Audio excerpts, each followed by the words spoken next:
In this particular problem, we have pictured for us a derivative, and of course a derivative is a velocity graph. And if we accumulate velocity,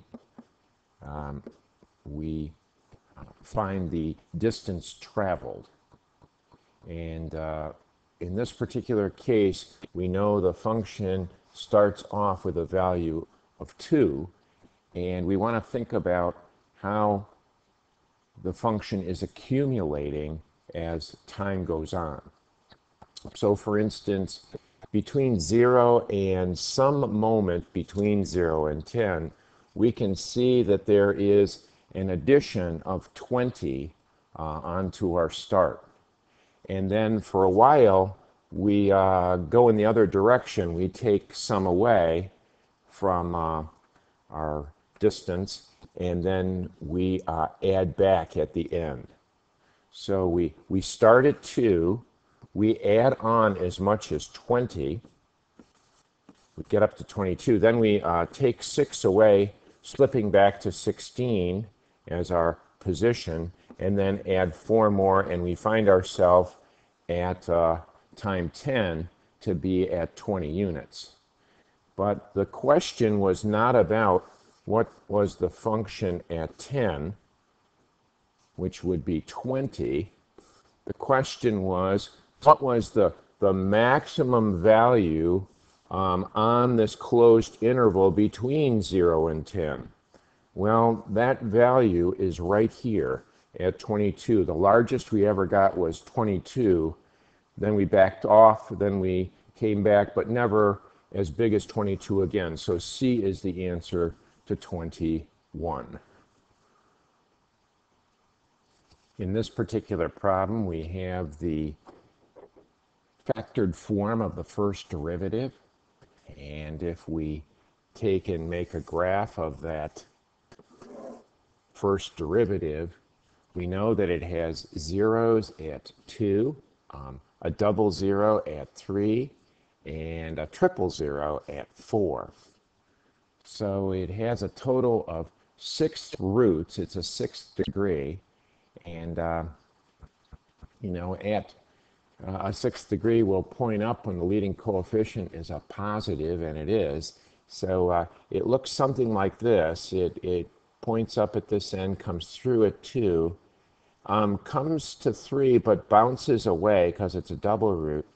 And then at 4, it gets very flat and actually goes through at 4 and then continues up. So this 6th degree is somewhat distorted, has some interesting characteristics to it.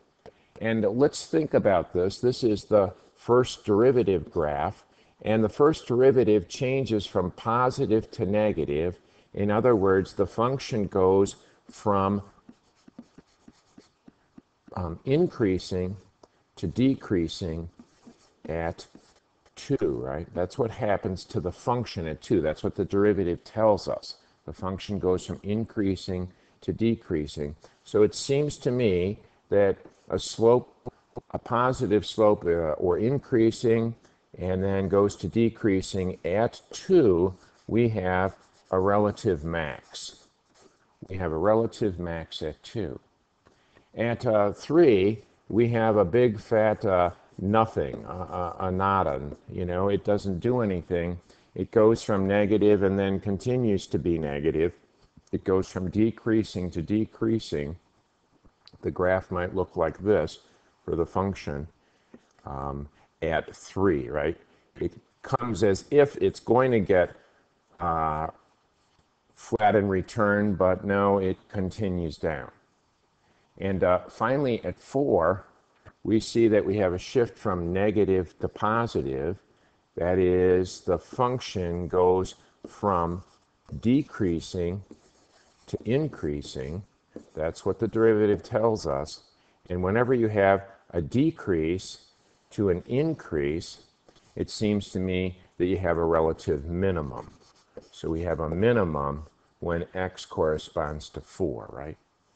It goes from decreasing to increasing. So we check our little statements here, and we're supposed to tell which ones are true. And this one is definitely true, the first one, right? We've got a max at 2. We have a nothing at 3, so it's not a minimum, it's not a maximum, it's a nothing at 3. And at 4, we determined that it was a minimum, not a maximum, right? It's a minimum. So this is a false statement.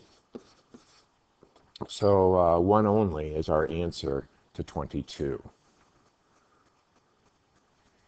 There's quite a bit to think about in this one. The last 4 statements are certainly different than the first one.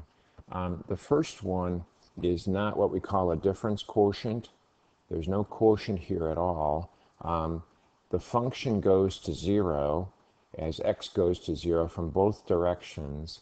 So it's properly f of 0 is 0, and the limit's going to 0, so it equals 0. This is a true statement. A is true. We're looking for the false one.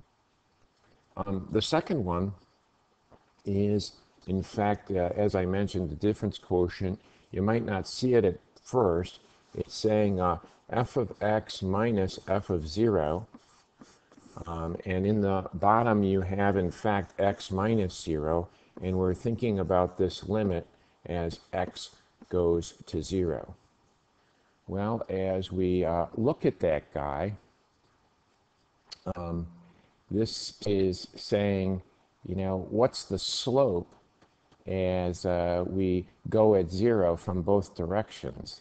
That's what a difference quotient is. And from the one direction, the slope is clearly 1, and from the other direction, it's clearly negative 1.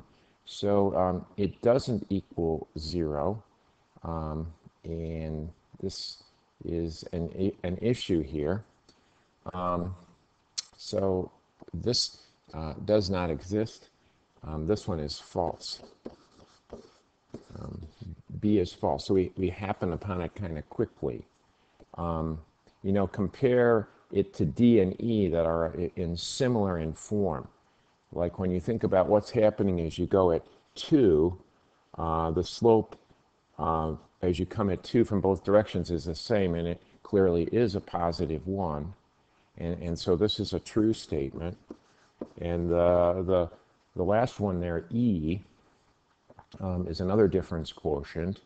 And as you go at 3 from both directions, it's sort of similar to B in that when you come at it from one direction, you get one slope value, and when you come at it from the other direction, you get a different slope value. So properly, we say that it doesn't exist. So that's a true statement as well. So E, D, and B are all difference quotients. They're all calculations for slopes. The one in the middle is not a difference quotient. It looks like it as a matter of fact. You know that you have f of x minus f of negative x is 2 over 2x, which is like saying x minus a minus x. So it sort of has that look like a difference quotient, but we're saying what's the limit as x goes to 0. And this one is not calculating a slope. It's saying, you know, as you go from both directions. So by the symmetry, it's like saying f of x minus itself over x minus itself from both directions. There's this unique look to it from both ways. So this one does in fact equal 0. So that's a true statement as well. There's a lot to think about in this number 23. This problem has to do with area and circumference. It would be necessary to know those formulas, that area is pi r squared, and that also circumference is 2 pi r. Now the issues here are about radius increasing, and as radius increasing, there's a corresponding increase in the area. This is what's called related rates. dA dt would equal 2 pi r dr dt. This would be the relationship among the rates. And the same is going on with the circumference. As the radius grows, of course, the circumference goes. grows. So we can say dc dt has got to be equal to 2 pi r to the 0, which of course is 1, times dr dt. Now the statement is made here that it says, at least numerically, the rate of increase of the area, that's this guy, is numerically equal to twice the rate of increase of the circumference. So dA dt at some point equals twice dc dt. And in order to find out what the radius is at that moment, we'll put in the other statement for dA dt and the other statement for dc dt, and we'll see what happens. So if we make that adjustment, we get 2 pi r dr dt. When does that equal twice times 2 pi dr dt? Well, if we start simplifying, divide both sides by a dr dt, they go away. Divide both sides by 2 pi, and what is left is r equals 2. And that's when it occurs, when the radius is 2. So back to our answers. The answer is D. Here's a problem where we're solving for a derivative. dy dt is the same thing as finding y prime.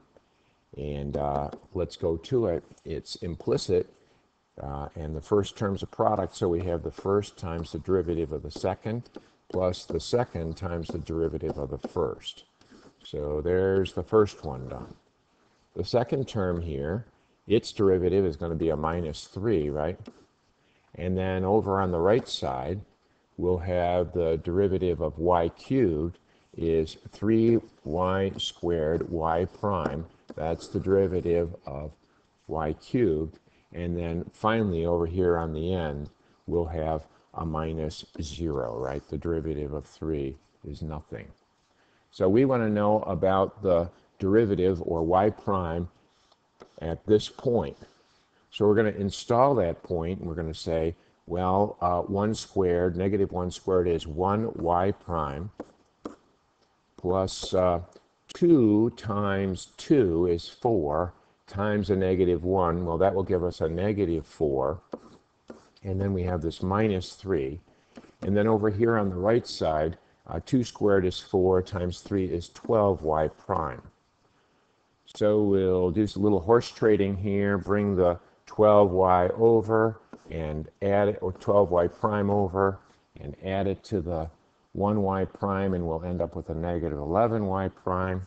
We'll take the negative 4 and negative 3 over to the other side, and we got a positive 7. If we divide both sides by the negative 11, we find that we get 7 over negative 11, which corresponds to A, right? And that's our answer.